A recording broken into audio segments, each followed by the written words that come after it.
Hello and welcome to this edition of Radio Free HPC. This is where we talk about supercomputing, high-performance computing, and other technology topics. I'm your Toastmaster, Rich Breckner, with my co-hosts, Dan Oles and Shaheen Khan from OrionX, and Henry Newman from Seagate Government Solutions. Now let's get to the show. Hey, we're back. It's Radio Free HPC, a very special edition with the full crew today, guys. Yay! Yeah. It's glad to be here. 2 weeks in a row, I'm not on vacation, guys. Just point that out. Oh, I was about to make a jab to that effect, but thanks, Henry. Well, if we look behind the curtain, that ain't necessarily true. We're not necessarily recording these 2 weeks apart or a week apart. Well, and seeing how it's mid-July, Henry's not wearing a stocking cap in his basement. So, it's like, remember the old show, My Three Sons? Yeah. Steve McMurray, who played the father in that, was not wild about doing the show, and he wasn't wild about spending all of his good golf days recording the show. So what they would do is record as much of a season's worth with him as they could over as few a days as possible. Uh-huh. So you notice that the kids don't change much over the course of a year. That's kind of how we're working with Henry. Okay. Well, that's very efficient. Yeah, that's nice. Well, what's our show today about, Dan? What do you know? We're going to talk a little Chinese exascale. Really? And looking at some slides that I have from when I was over there at ASC, they also presented some of these same slides, or pretty close to it, at ISC. And what's really interesting to me at a high level is how transparent they are these days with discussing their approach to exascale. There's a lot of, as we'll see, there's a lot of detail in these slides. Okay. And you sat through this talk when you were over there for the ASC competition? Is that Yes. May 8th? Yeah. Okay. Yeah. Cool. Well, I've got the slides up. Well, tell me where to go, and I'll navigate to those slides. We don't have forever on this call, so this is a 52 slide deck, so we're going to kind of slide through this. Okay. First slide I want to talk about is task 1, which they call exascale computer development, and they lay out what they think they're going to need in order to get a system that gives them exaflops in peak performance. For instance, they think they're going to need better than 60% LINPACK efficiency, 10 petabytes of memory, 30 gigaflops per watt energy efficiency, and an interconnect better than 50 gigabits per second. 500. 500. You're right. That's quite a menu. Mm-hmm. I mean, that's a big machine. And it's good to put a stake in the ground and say this is the envelope. Yeah. Yes.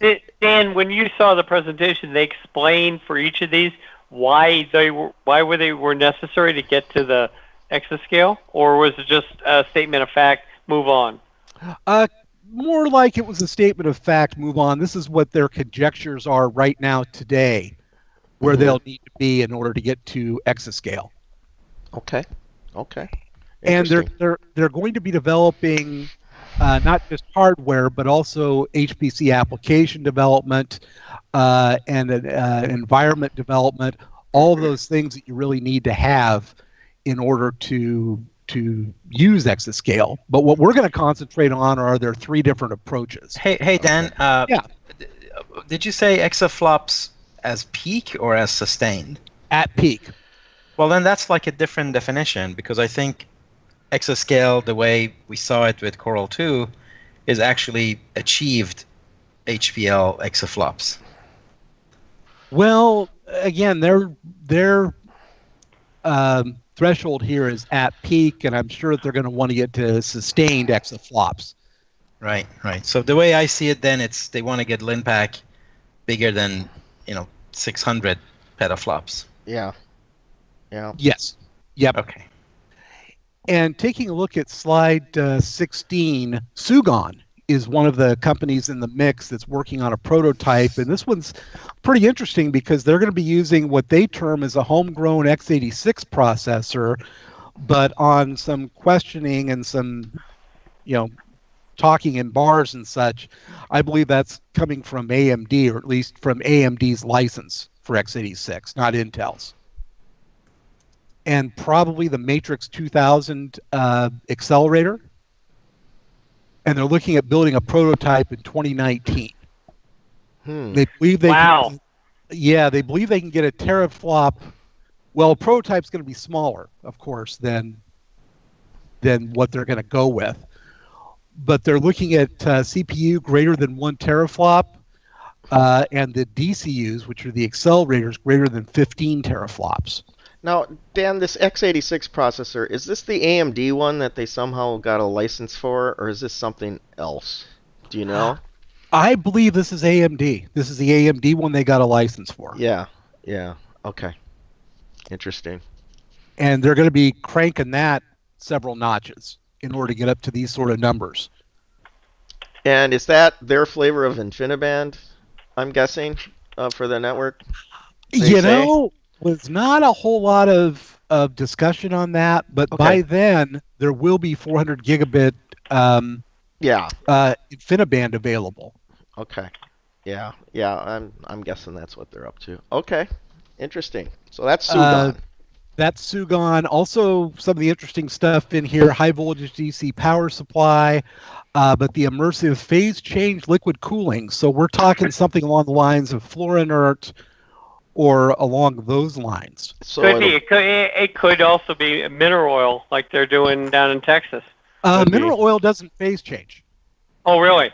Yeah. That's right. Mineral oil is just a heat conductor. So phase change has got to be bubbling. Some kind of evaporative something going on. Something with a low boiling point.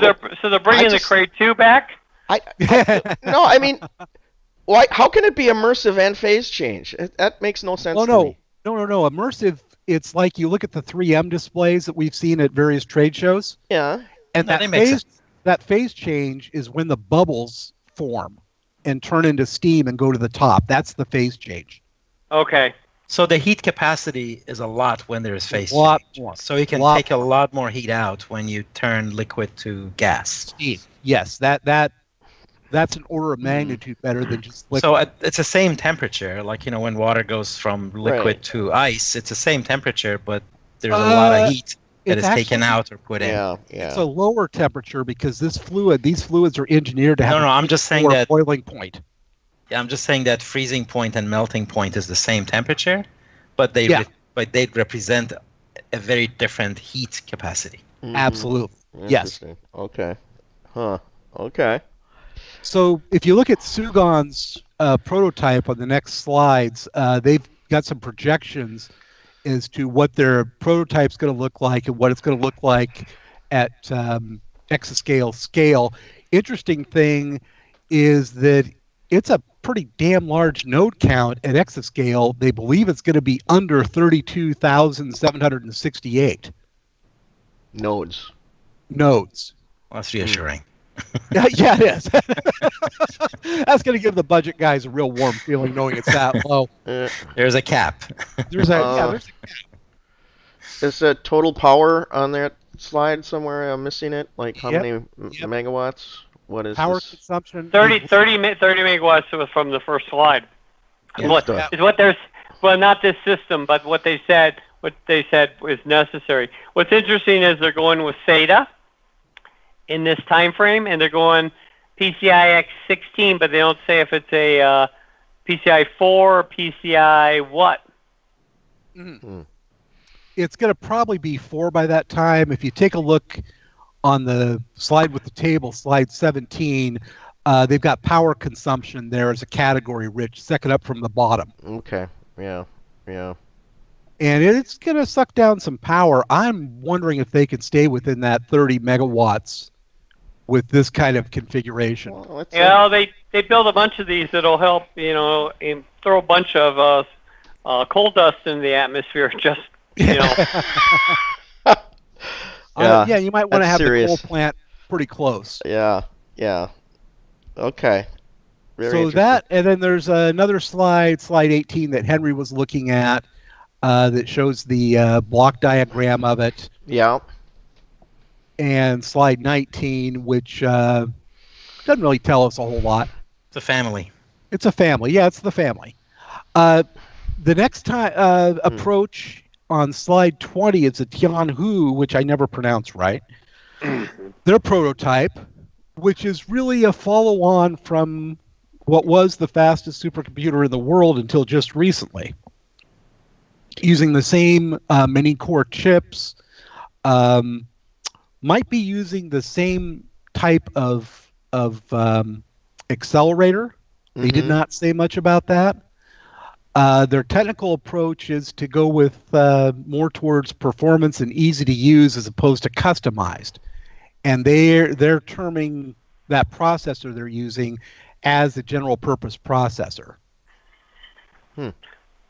Yeah. Well, but that's not the problem with scaling these systems. Is the code that's generated on the general purpose processor? It's the domain decomposition and the network, in my opinion. Yeah. Taking a look at slide 26, some of the key technologies, many-core parallel architecture, we talked about that. Wide vectors. Which I don't know how wide, but they're wide. Well, if you could read Chinese, maybe you could read the little block diagram down there. Yeah, that would help. Yeah. But yeah, right. Going to the next slide, slide 27, they're going to have greater than 400 gigabits per second communication. They think that they can bring in the chip at less than 200 watts. And some opto-electronic integration for the interconnect, which sounds like something pretty cool. Well, traditionally there's been a complexity when you transform from electronic to optical and back. Yeah. So if you're going to do that, then you need to be able to broadcast to make it worthwhile. At least that's the way it was last time I looked at it. Yeah.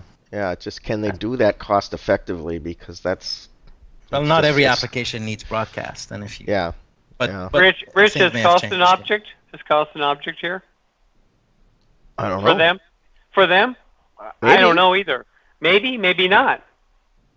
Well, it would seem if you're going to develop something for this one machine, that seems kind of silly. But maybe there's a commercial applications for this device. Exactly. You see, that's the thing, is that there's going to be... But also, you're building expertise that will be useful elsewhere down the line. Yeah. That's the thing. That slide is really pretty good fundamental stuff, like to be able to do short distance SerDes and PHY and all of those chip level technologies are just necessary.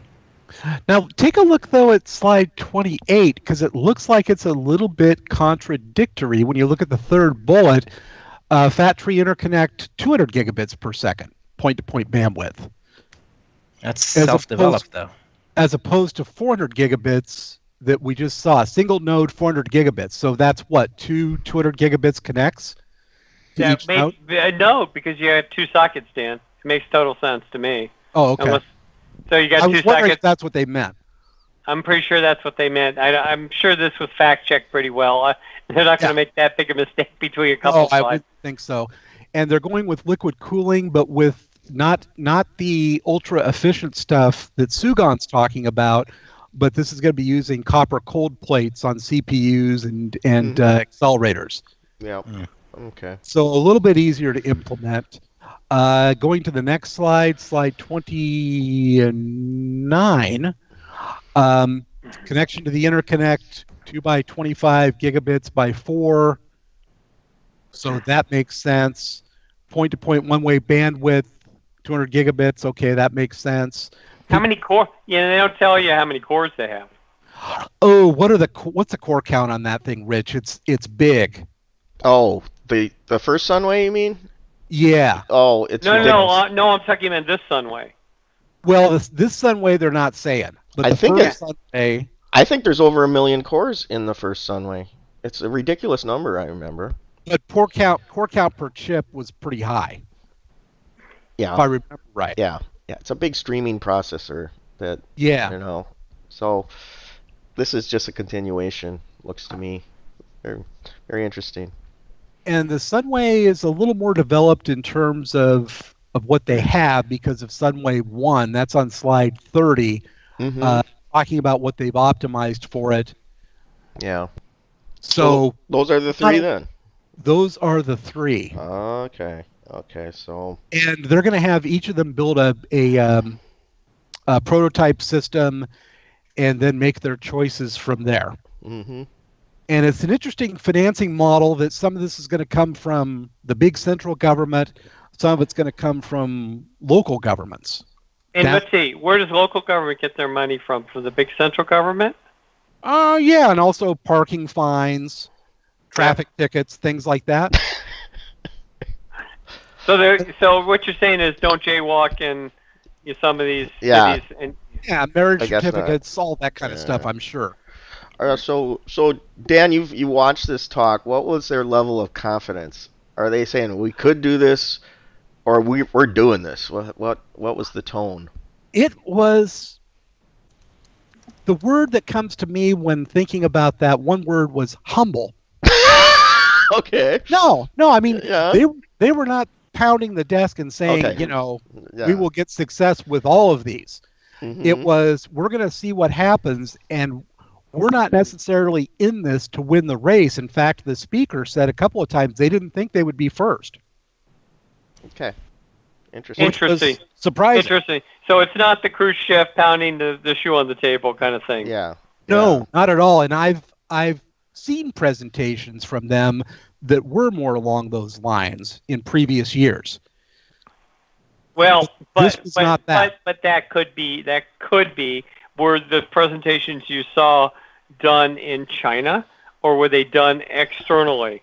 I'm talking about comparing these two that were done in China for a audience. No. But what I'm saying is where they were more confident and more aggressive were the presentations done in China versus presentations done in a foreign country. I would say that I've seen the very aggressive presentations done in China, but this last presentation that you're seeing the slides from, that was also done in China. Oh, really? Okay. Yeah. I thought it was done at ISC. Was a version of the presentation was done at ISC as well, and it was about the same tenor. Okay. But I'm surprised at how open they are about their approaches. Yeah, well, they've been they're very involved in these conferences and sharing papers. And Dan, they won the Gordon Bell Prize with that Sunway machine, if you remember, with that's right, an application running at like 45 petaflops or something extraordinary. That's true. So they're cooking with gas. Now if we want to go through this in a future show, I also have the presentation from the Europeans about how they're approaching Exascale. Oh, yeah. That'd be interesting. Let's do that on a future show, because I think we need to wrap up this one. Yeah. And we'll skip the catch of the week. But, Dan, I really appreciate you running this through. You got a date or something, Rich? Oh, yeah. No catch definitely. week? Okay. I do. Rich has plans. It's Friday. Yeah. Rich always has a date. Yeah, I've got a hard stop, in fact. Put it that way. So this is great stuff, Dan. Really thank you for taking us through it. And it'll be fun to watch what happens next. Excellent. So on that note, let's call that an episode, and we will end this episode of Radio Free HPC. Thank you, everybody, for watching and listening and all of that, and we will talk to you again soon. That's it for this edition of Radio Free HPC. Thank you for listening, and be sure to check back often for new episodes. Also, check out our website for more content, links, and a place for you to let us know what you think about the show. We're at radiofreehpc.com. Thanks again. We'll be back with another exciting episode real soon.